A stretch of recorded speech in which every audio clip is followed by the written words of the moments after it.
given that you're here with me now, there's a pretty reasonable chance that you are looking to get on paid stages or looking to get on more of them. Perhaps also you want to have stories that really stick and land and be able to get some laughs when you're up on stage as well. But you might find that the booking pipeline isn't all that you would like it to be, that it can be very complicated, and working on your authenticity of your stagecraft isn't the strategy that's going to fix it. By the end of this episode, you're going to have a much better idea how to sell your talks before you polish the story and fold comedy into your keynotes without trauma dumping, and build a speaker ecosystem that works in conferences, theatres, and clubs. My guest today is Merit Khan, and Merit has trained coaches and sales professionals for many years. She's keynoted in some serious audiences and produced her one-woman show called Optimistic Personality Disorder. She does a great job of blending sales psychology, emotional intelligence, and she has some really good comedy chops as well. In translation, that means she knows how to get booked, deliver, and get rebooked, and that's what we're here to learn from her. We get into why sales skills must come first, how to tune your offer so that the market actually wants it, and the role of improv and stand-up in your stagecraft, and how Merit tours a theatre show that feeds her speaking business. So grab yourself a cuppa, keep your notebook handy, and let's get into it. Welcome to Present Influence, the show for speakers, coaches, and expert business owners who care about communicating with integrity, not fakery. You want to stand out without selling out, connect authentically, and influence without the ick. I'm John Ball, keynote coach and professional speaker, here to help you cut the fluff, sharpen your message, and show up with confidence, clarity, and real charisma. You can expect smart conversations, honest insights, and some laughs along the way, because if you're not enjoying it, why are you doing it? Merit, I'm super happy to have you with me on the show today. I've been looking forward to speaking to you. Welcome to Present Influence. Thank you, John. I'm happy to be here. Well, I like to challenge my guests, and I think one of the nice ways to, an interesting opener, hopefully for you, is to just wonder whether there's an opinion or something you teach about presenting or speaking that maybe is a bit contrary or different to what you hear other people saying out there. Well, I would say, I've certainly been around a lot of speaking coaches and things over the years, over my 20 plus years of being in this business. And everybody wants to get right to working on the story. Like, what's your story? What's your message? What do you have to share? And I think my perspective is, why don't you first dive into what it really takes to get the stages? Like, start with the selling part. Because if you are not ready to handle that part, if that part doesn't call to you, if you think your phone's going to ring or some agent is going to be interested in booking you right away, that's just not going to happen in the beginning. So I would say the contrarian viewpoint I have is study sales and business development first. I And love that. as you understand what it really takes to be a professional speaker with longevity, then see if your message is something you really need to share in that particular way. Yeah, there's a lot of that field of dreams mentality out there, right? If you build it, they will come. You're talking No, about they're not. they That don't doesn't work like happen. that. Does not Unless happen. I mean, maybe there's a very tiny percentage of people who just have luck, or somebody, the right person sees them, or something like that, and things get started. But I think that's such a tiny percentage that for most people, just accept that's probably not going to happen for you. And so there's a very practical side to the business that you need to be focusing in on. So I love that. That's a great way to start. Mary, one of the things that made me especially excited to talk to you is that you have set up your business, I don't know, an empire, but your ecosystem of a business, uh, very much how you want it. And so I love that you've done that. And I'd love if you could just share with us a bit about how that looks for you, like the different elements and how they have come together. I know it's maybe a broad question that you could perhaps help to summarize for us. Well, I think there's a blessing and a curse to having a few different skill sets. I think there's keynoters that aren't really great in a training environment. There's trainers who get a big stage and panic.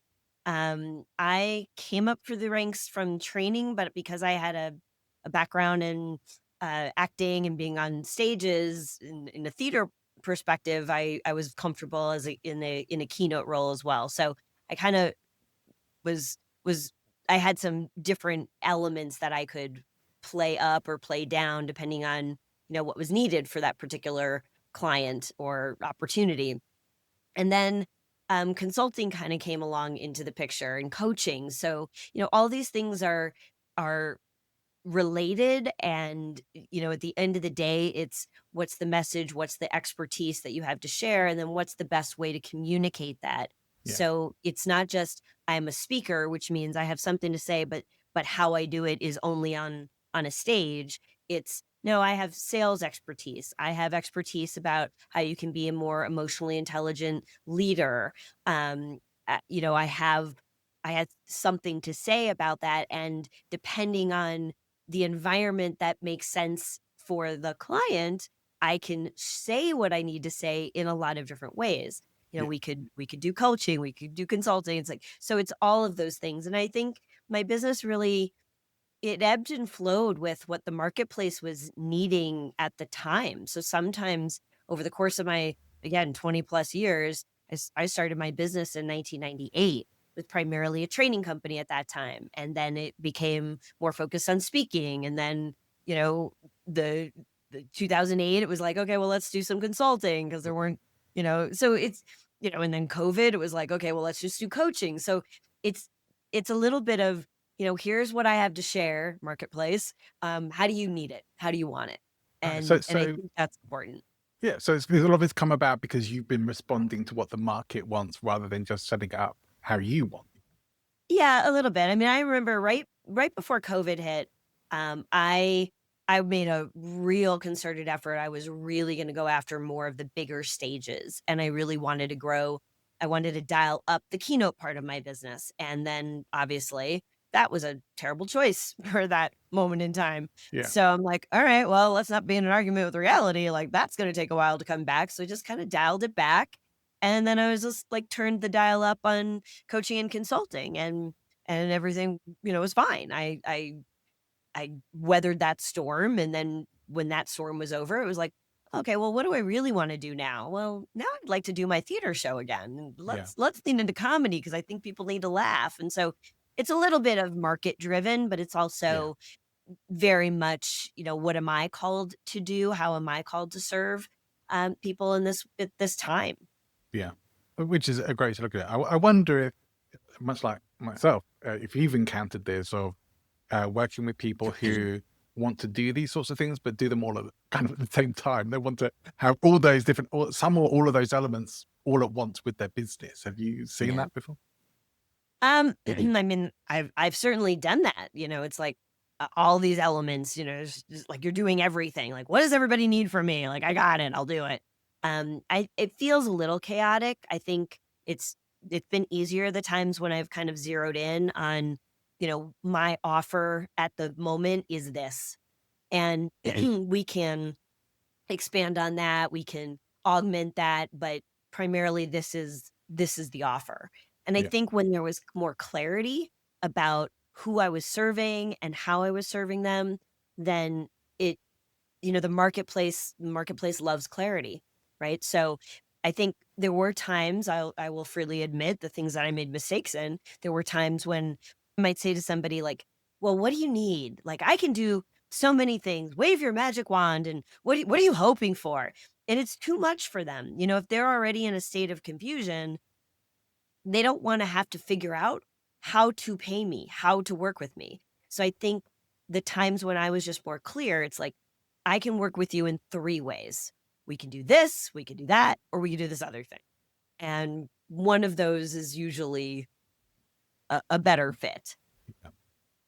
Which is a nice way to look at it. I think if you offer them the Cheesecake Factory menu, so It's too they're, much. they're never going to be able to decide. But if you have some nice choices, or like generally people are going to know which one they want. So if they have two or three, and you probably know which one you want them to take as well, then it makes it a bit easier to direct them where to go. But in terms of doing that, I mean, when you're trying to build any business or any aspect of your business, the less focused you are on that. I think if you're trying to build two separate parts of a business, like a speaking career and a consulting business as well, at the same time, it is more work for yourself. It is two separate things. And as you say, there's crossover that can lead to some maybe a bit of diffusion when it comes to the clarity of your message. Yeah. Yes, and it's so fascinating that we're having this conversation. Are you sure you're not my therapist today, John? Because, I Happy find to be. myself yeah, I'm personally like it I my business has gone through different iterations over the years, as everybody who's been in business a long time does. I feel like every 5 to 7 years, I'm like, "Okay, what's new now? Like, what's next?" Like, I love creativity, and I love inventing new things and learning something and adding it to the offerings. But right now, I still have my speaking business. I speak on sales topics, primarily, but I do a lot with women's empowerment programs, things like that. I'm a great fit for those. I've done a lot of leadership work over the course of my career, and I still get inquiries about those events and speaking and training, and I love that. I love when my phone rings. I love deliberately going after those kinds of events, but I also have this one woman inspiring comedy show, and it's like my baby. I love it. It's like if a TED Talk and a tequila shot had a baby, it would be my show. It's like you learn something, but you came to an entertainment venue to laugh and to experience a theater production, and then you leave and you're like, "Wow," you're thinking about your own life, you have some different ideas about what's possible for yourself, and I love my show for that. So right now I feel like I am building these 2 these 2 businesses, right? Speaking is sort of it's mature business and I've been doing it a long time, but I still want to grow that. The money is very good, but I'd really like to tour my show. I am touring my show. I'm building a tour. I've already started it. I've performed in New York and Chicago and Florida and different places, and Yeah. I want to take that more on the road, but it's very interesting. So it's kind of like I have these I have these 3 stages. I perform on, conference stages, theater stages, and comedy clubs. And each one of them, like, let's take comedy clubs out of the arena for a moment. That's kind of where I hone my craft and I practice and I love to make people laugh, and then it's super fun, but it doesn't pay great, but it's fun. But my theater show and my conference work, those kind of feed each other. Right. So if you're in my conference audience, you will know at some point in the program I will talk about I have this one woman show. And I hope that people who are in those audiences wanna go see the show. If you are in my theater audience, you get a playbill, and it will have information about having me as your keynoter. Yeah. So, I think there's always some overlap, and what's the through line is really the messaging, the message that I share it in a conference appropriate way, and then I share it in a theater entertainment appropriate way. Right. It's kind of this like, I am who I am, Yeah. what I share is what I share, Yeah, and and that's why I use the word ecosystem. Well, they're all kind of tied together. They're all part the whole of your business, and the relationship part of that is very important. And I do think it's different when you are somewhat established with a business. There's always going to be more work in adding those new bits on. But I think for those who may be tuning in who um, are trying to get started with that, if you try and get started with all those things at the same time, that's a you're lot. going to be spinning your wheels a lot, and that's one of the things Yeah, I definitely would try and avoid. It's very different to build onto what you've already got than it is to just try and achieve everything from 0 to 60 on all of those in one go. Most people are never going to do that. yeah. But beyond that, I mean, what you're doing is definitely interesting, and I really want to take a look at the humor and comedy bit in a little while. But before we do, I want to find out from you, like, what well, you said a little bit about what got you into keynoting. How did you start to figure out what you wanted to do as a keynote speaker? What made you sort of think, oh, this is what I want to do professionally and get money for that? And then who am I going to talk to and what am I going to talk about? Uh, I think it was probably in a Tony Robbins seminar, and I'm like, "I would like to be the very tiny, female version of what he does." Like, I'd love to do that. Yeah. And I just was always a student of personal growth and courses, and I took sales training classes and sales management training classes, and I'm always just interested in learning as much as I can about myself and other people. Um, and I think the speaking, I mean, I gravitated to it. I just thought, like, this is the perfect combination of everything I love to do, and it was a really great fit for me, still is, and I don't know, I did I answer your question, or did I dance around that? Well, how did you figure out who you wanted to talk to and what you wanted to Ah. talk to them about?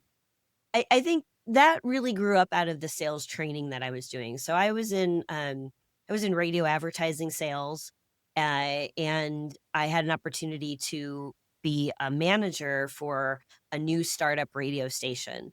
And in that capacity, I all of a sudden, like overnight, I was hiring people. Like I learned how to hire people and lead manager meetings and things like that. Now, fortunately, I have great parents, and my dad always taught me you dress for your next job, you train for your next job. So as soon as I was a sales executive, I put myself through management classes, having no experience in that or any openings or any reason to apply to anything. I just thought at some point I'll be a manager, so I better start learning it.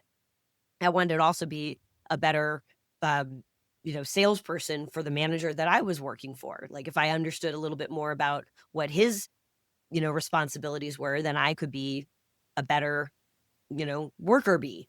So that was always my theory. And I took some management classes, and then my manager in the radio station actually left, and he opened up a sales training franchise. And then the radio station where I was the manager, got sold, and I was looking for what's next for me, Yeah. and he said, "I think you would be a great trainer." And so I became a sales trainer, so we were just a really good combo working together, and that's where, I really learned a lot about the powers of influence, and I studied influence with the Cialdini group, and I studied emotional intelligence, and I studied about, getting better referrals, and I had a lot, different things that I was interested in, and so I in that sales training coaching role, I was speaking to get business for my coaching and consulting business, and so all of these things were starting to come together. And that's where, my audience was business people and sales professionals. More specifically, and this is still my audience, people that sell something complex, creative, or like difficult, it's Yeah. like, yeah, not click here buy now, but Yeah. come. So you kind of went into it pretty much knowing where there was a market. Yeah. You knew where there was need and where there was a market, which I think is definitely a big advantage when you get into that. I know I love what you're saying about your sales experience as well, because I do see one of the biggest challenges for people who are, for speakers and coaches and anyone who's in these sorts of areas, um, can be if you don't have that sales part, that you are just kind of waiting for people to show up or hoping someone refers you, and you're not actively out there getting the bookings in. And people who have that sales experience and background tend to just know, well, this stuff has to happen. Sometimes they're really super keen and will make it happen, but they at least know that those elements have to be there, which, Yeah. like you were saying, right at the start of the show. So I'll say one super more valuable. I'll say one more thing about that. I think it's the difference between you meet somebody, let's say at a networking event or something like that, and you say like, "What do you do?" And they're like, "I'm a speaker. I got this paper cut one time. It changed my life. I had all these amazing insights, and I love to share. I love what I do. I love, making an impact for people." That's one thing. Or you could say, I work with people who are so good at what they do. They're just so frustrated because it should be easier to get business than it is. And so I work with them so that they're not lowering their prices, they're not dragging their sales process out, and they feel more confident and in control of their business and their life. Yeah. And that You know, speaks like, much more clearly. Yeah. right? And so when somebody's like, "Oh my gosh, like, how do you do that?" I'm like, "Well, I could do that from a big stage. I could do that in a small training room. I could do that on a one-on-one coaching call." It doesn't, like, how I do that doesn't matter. The fact that I know very clearly what I do, that matters. And I think that's the problem. And that's why I said, you really have to understand sales before you go and craft your perfect story, because no one's going to want your perfect story until they know what's in it for them. Yeah. Yeah. I was very fortunate to get when I decided, well, a few years back, that after COVID, that I wanted to work in podcasting full time for a while. I don't know why, it was in my head, and I got a job with a podcast training company in their sales team, and I don't know how I got that with very little sales experience, but I did, and that was, I see it as being like it was a paid. I was being paid and trained at the same time in something that um, felt like it was like a mentorship. Really, it was like work experience. It was so necessary that I needed that to come out and do the things that I'm doing now. It was a missing element for me. Do you have a recommendation for people who maybe also feel, I think I might be missing that somewhat as well? Is there something that you could suggest for them to start taking action on there? I mean, yeah, there's definitely, I mean, there's still companies that they have the content. You just have to learn their content, and then you go out and they train it. Like, they like send you places and give you a small fees, like speaking fee money, but it's something Yeah, to really get that process of it. But I think, any sales job is valuable, particularly something in a consultative world. If you want to grow a speaking business, you don't want a sales job to, sell me this pen, right? You don't want something that's price sensitive and things like that. You want to be in, get some experience, get some training and experience selling something that's consultative, complex, and creative.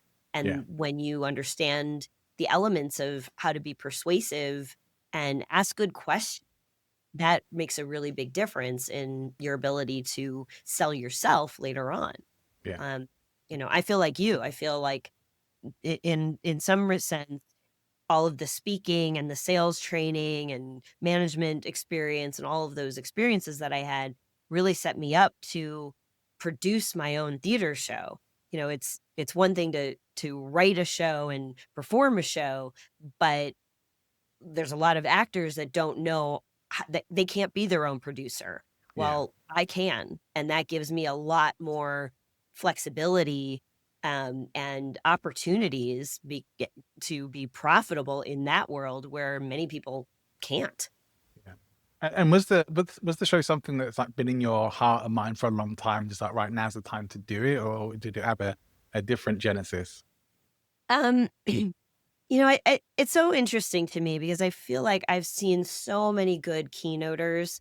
The keynoters that I've been able to experience, my favorite ones were always kind of storytellers, very polished. They had their program pretty set. Yeah. And, my style of keynoting was a little bit more free flow. Like, I had my main points and all of those, but I was very much like, I still am like, like, let's go with the flow on what I'm called to say for this particular group. So I always really liked the idea of something a little bit more like scripted and rehearsed. Those were kinds of keynotes that I really liked. And Yeah. the theater show came about, I actually wrote it for my 50th birthday, which was several years ago now. But it it was really meant to be, the idea started as, I'm going to do 50 minutes of stand-up comedy for my 50th birthday. I'm going to just rent a bar, pack it with my friends, and that was it. Nice, clean, and simple. And as I started working on the material, I was going over it with my father, who had a background in directing children's theater. And he said, I don't see this as a stand-up set. I see this as a theater show. You can bring in that story you tell on stage in your keynote and bring in this other story. And all of a sudden I thought, oh, wow, yeah, this could be a show. And then it was costumes and props and the set and the whole thing. And it just got out of hand really quick.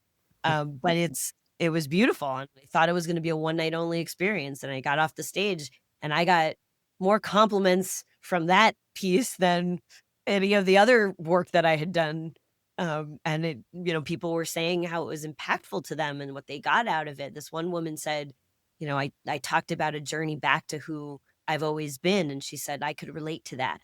And I watched her, she's on my testimonial video reel, and I'm like, "I have no idea who this woman is." Like, she was a friend of somebody that I knew and got into the theater. I've never seen her before in my life, and she got it. Like, she understood what the piece was about, and it just makes me feel like I have something bigger to share, and that maybe all of the experiences I've had to this point were specifically to get me to this moment in time where I could take that message and really share it. Yeah, I love that. And I see things like that in my own journey of like the podcasting ties in pretty well with pretty much everything else I'm doing, the keynoting, the training, and turned my hand to writing books, although nothing published just yet. But that got, I think when we spoke before, I said about getting into, I've been getting into open mics this year, and that's been a whole journey as well. But it all just fits so well, and all these things that have been on my journey that places that I've worked has just felt like you say, it's all part of setting you up for what you can then go on to deliver, and it's a journey of expansion, but also, as you say, it's like really the core of who you are comes through in all of that too, which I really love. Can I ask you a bit about the comedy? I mean, how did you get started doing stand up? I took a stand-up class. It was a weekend long. It was 2 weekends, and then we did a performance. And we worked with this professional comedian. She'd been touring for 30 years. And I took the class because I wanted to learn how to write a tighter joke for my keynotes. Yeah, And at the graduation, if you will, for the class was you did a comedy set of original material at a real club, and all the participants in the class you know, brought their friends and family. So we had probably 300 people in my very first comedy audience wow, ever. I was glad that I had a lot of stage presence from my background, my professional work, but I will tell you, there was nothing scarier. There was never a keynote, and I've keynoted for thousands of people.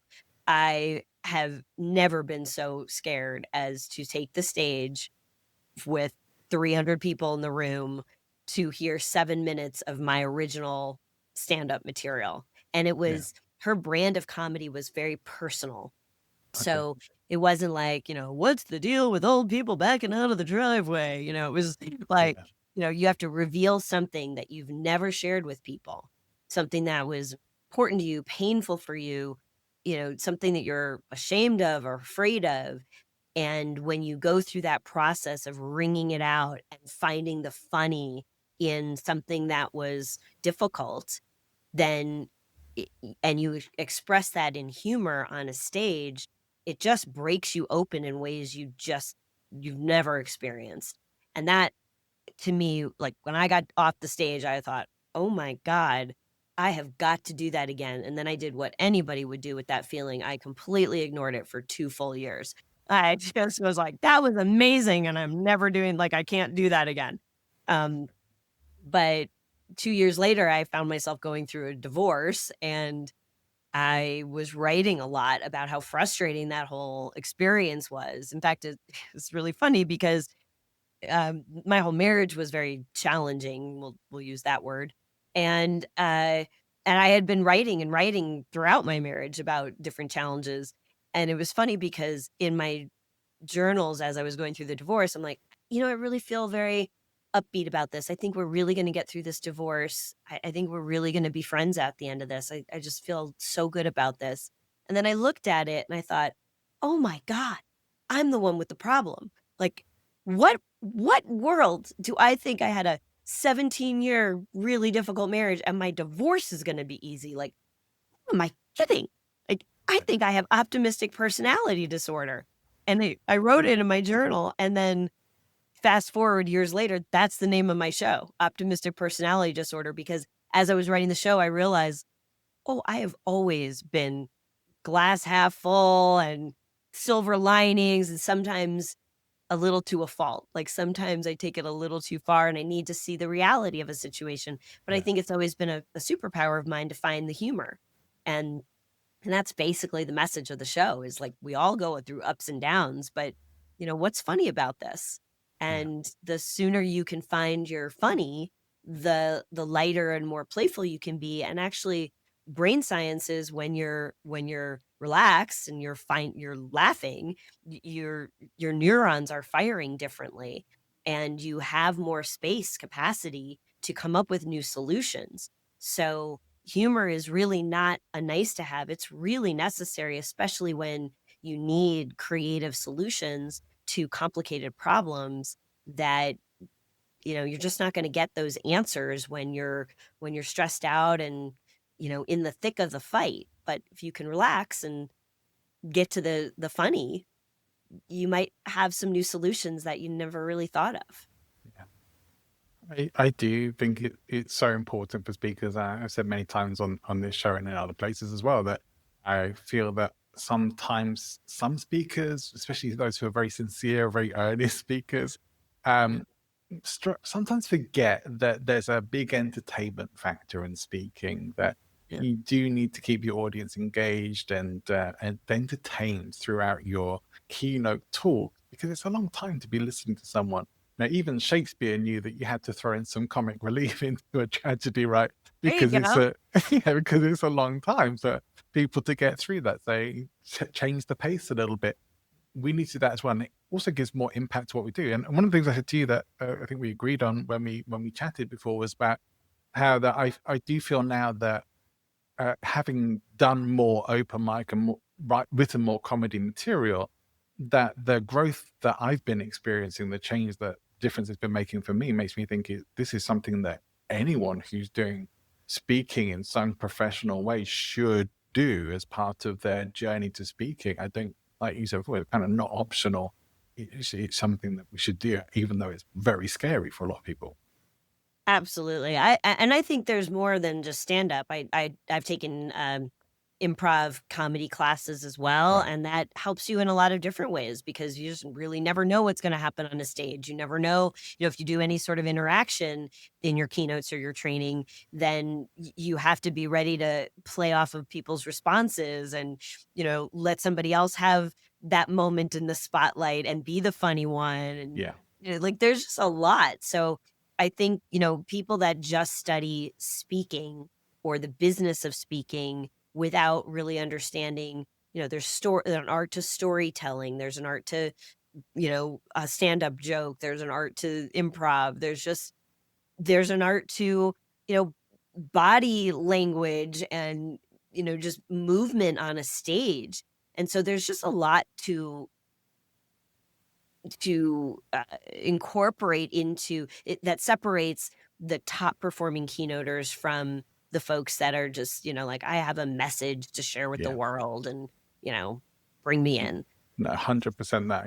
I've done a number of storytelling competitions over the last year as well, and I found that too is like that challenged the comic part of me to sort of tone that down a bit. Not everything has to be a joke. Sometimes you can um, tell a story without want humor in there in some places, but sometimes you have to stop trying to rely on the jokes and always put them in there and actually tell a story and have some heart connection in there and some different emotional things coming up too.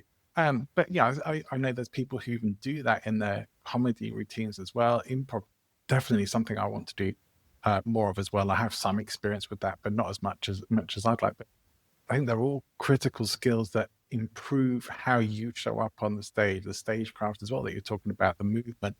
There's all these different aspects that probably none of us will ever master all of them, but we should aim to be doing we should aim to be doing all of them and to be improving in those areas as well where we're not so strong, if we want to be at the top of our game, if we want to be one of those people that people look at and say, oh wow, they're amazing, you have to go and see them, go and hear them speak.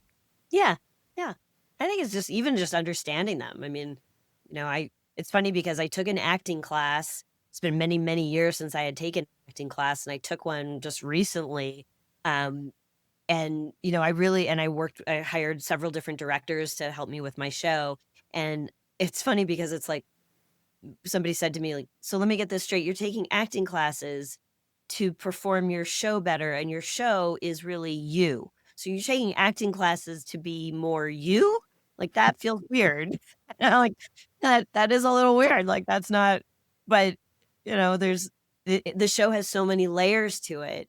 And I don't ever want it to feel like you would never feel like I'm acting. I'm really just talking to the audience. But there's some moments where I'm going back in time and sharing a story. And I think what the acting classes helped me to do was to just give me a little bit of freedom to tell it in the way that it really authentically feels.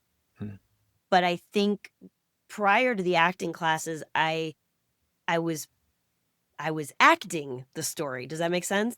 And what the class did was it reminded me to share the story in a non-acting way. So sometimes it's a little counterintuitive, but that's why I think, if you're really a serious professional about the business of speaking, then you're going to train yourself in the modalities that show up on your stage in that performance. You know, just like any athlete is going to go to the gym and they're going to work with, coaches and physical therapists and massage therapists, and they're going to have they need to understand the body and how to feed it and how to move it and all of that and how to rest it.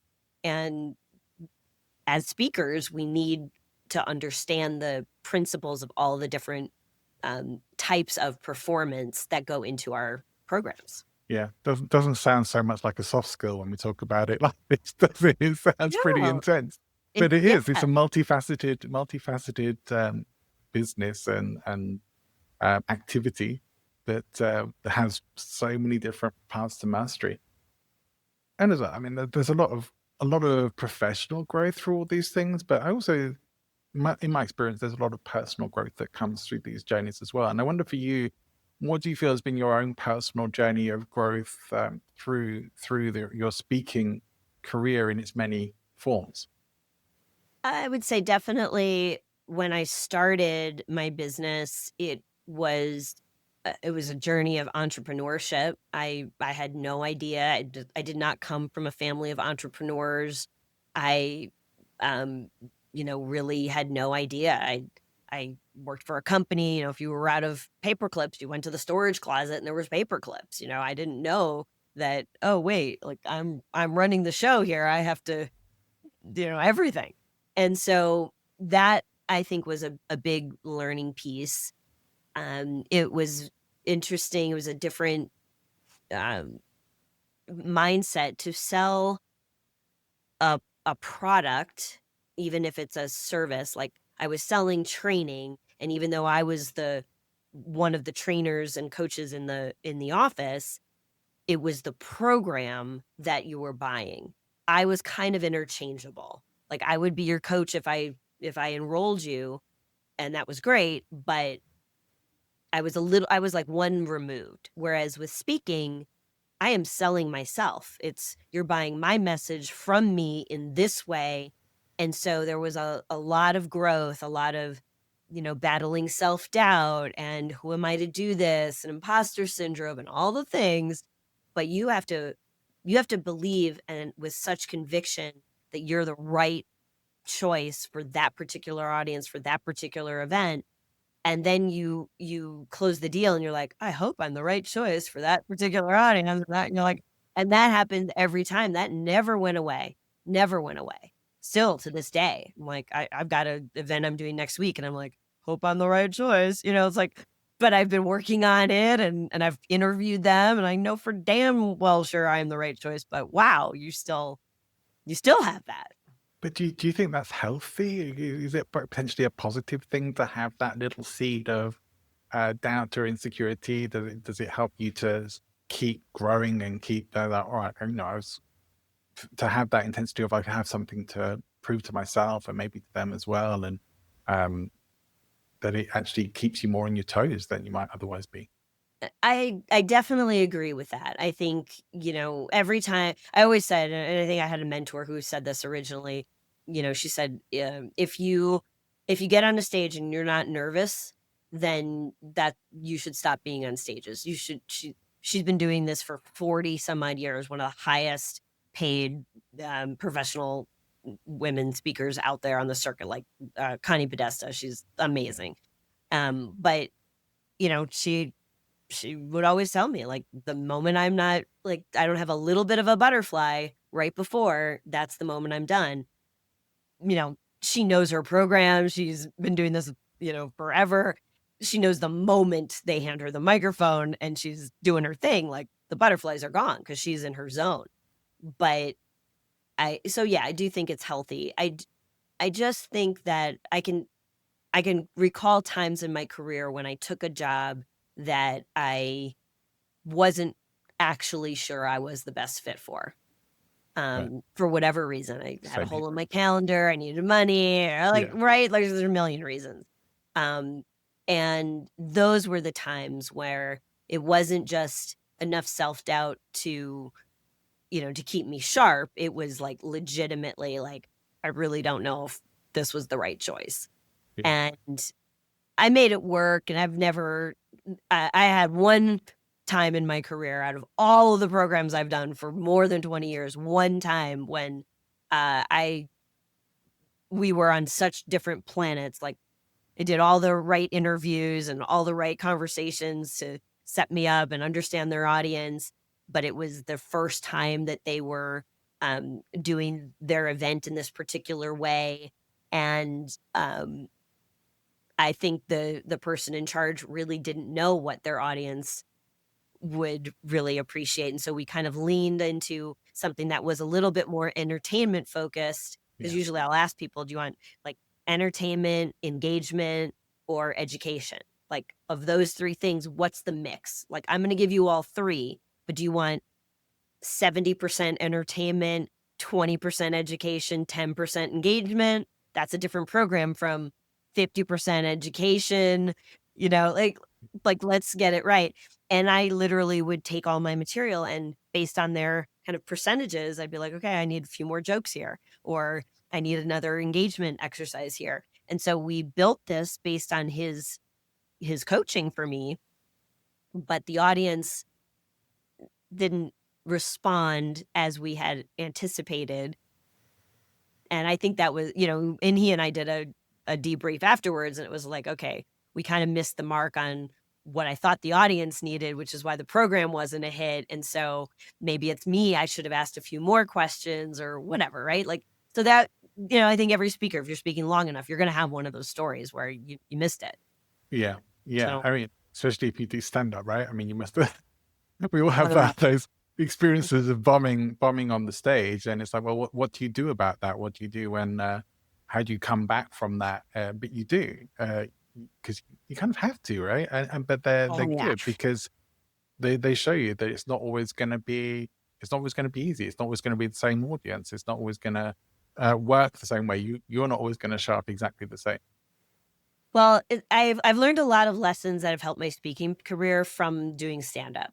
I had some business in Toronto. I was going to be there for a week, and while I was in town, I thought, let me just go to a comedy club. I'll see if I can get 5 minutes on their stage, And so I called this comedy club randomly, and they said, "Yeah, Wednesday, we have non professionals. You can come up, and we'll give you 5 minutes." I'm like, "Great." Now, at that time, all my jokes were about my, marriage tanking. And I don't know about you, but I didn't really figure it out until later that the only people that are in a comedy club on a Wednesday night at about 10 o'clock are not married people. Yeah. They are not married people. They are 20 somethings, that just got done with their shift, and they're taking the edge off before they go home or whatever. But, and also Toronto. So these people were very nice, and my comedy was very mean at that time. And so I totally bombed. And it was, I can remember, I can picture these women. There are 2 women sitting in the front row. I'm doing my set, and one woman says to the other, and I can hear her, "She's kinda mean." And I'm like, "Oh my god, nothing is landing. Nothing is landing." Yikes. Now, what I learned from that was I I don't have the breadth of material to be able to adjust my set for the audience. So if I'm doing a Wednesday 10:30 at night set, now I know I'm gonna go with my dating stuff. That's more relatable to that audience.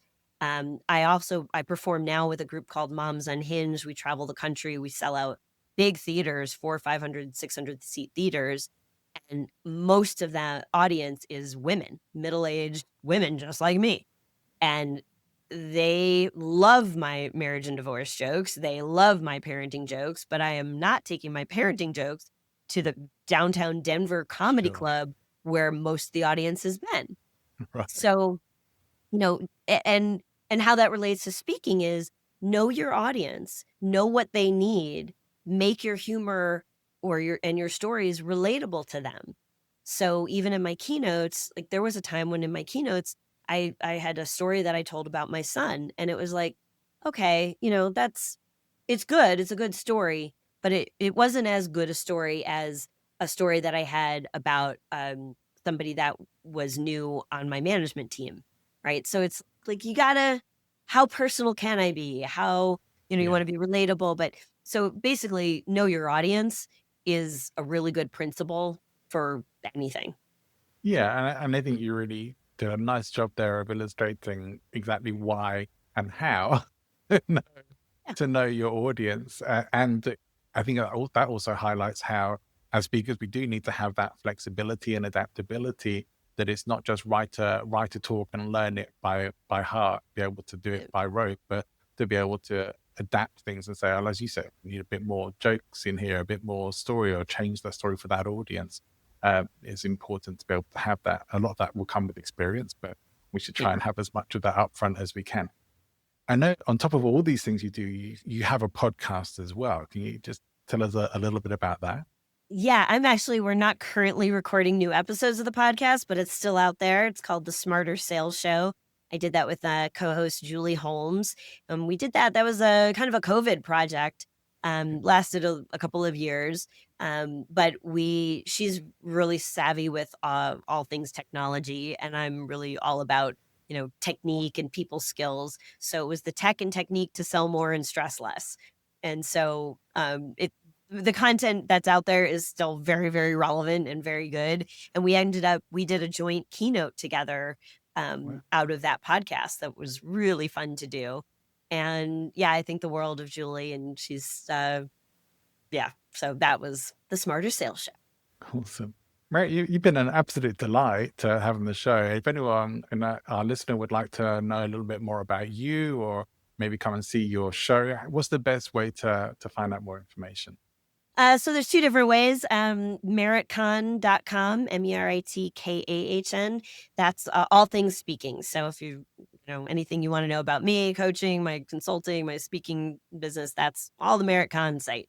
My theater show is called Optimistic Personality Disorder, which you could do optimisticpersonalitydisorder.com, which is really, really long, or you could just put opdshow.com and get all the information about the tour. And you can put in your contact information with your location. And if I get enough people that are from that area, I will bring the show to you. Awesome. Well, I wish you every continued success with all of that. Is there anything on your horizon, like new creative projects you're thinking about?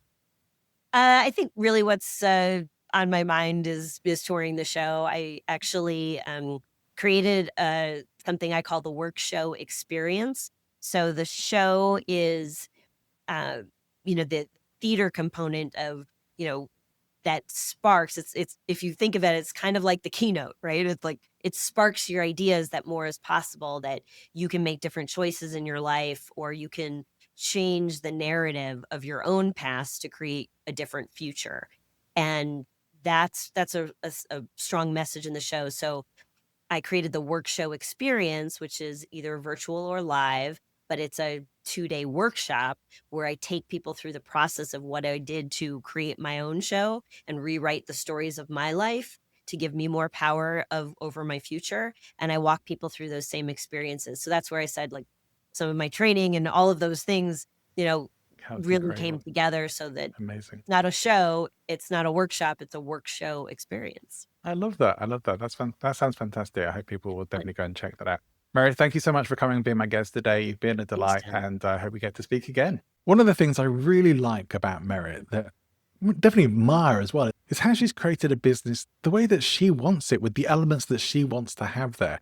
And something that I certainly see, like, I hope we all look at that and say, well, it doesn't have to just be one way. It can be in the way that works best for you. Great content without bookings is ultimately just a diary full of someday, and comedy without craft can end up in chaos. So you need both influence and infrastructure. You've heard from Merit how she sells before she scripts, she adapts material to the room, and she turns theatre shows into a lead engine, something I had never thought of before. So you can steal the playbook, clarify the offer, learn consultative selling, and practice funny in low-stakes rooms like open mic nights. Terrifying idea, I know, but so valuable. Merit's show Optimistic Personality Disorder is on tour. Sadly, a bit far away for me to get to see it, but if you are in the locality and her show is coming anywhere near you, just know this: Merit's clients keep bringing her back because the blend of sales sense and stage sense works. If this episode has helped you in any way, make sure you subscribe for future episodes, and I've got some amazing guests coming up for you, as well as some cool solo shows too. Leave us a 5-star review if you possibly can, and let me know that the show is landing for you. If you want to hear more from Merit, check out opdshow.com for tour dates, or go to meritkhan.com for speaking and coaching. If you want help sharpening your keynote and getting booked, reach out and let's get to work. If you're on LinkedIn, check out my recent article. It's all about why so many great speakers and coaches as well are completely broke, and what to do about it. What is the most important fix to get that on track and get out of starving artist mode? It's been getting a lot of attention and feedback on LinkedIn. I hope you go and check it out yourself, and I'll see you back here again very soon for another episode of Present Influence. Wherever you're going, whatever you're doing, have an amazing rest of your day. See you next time.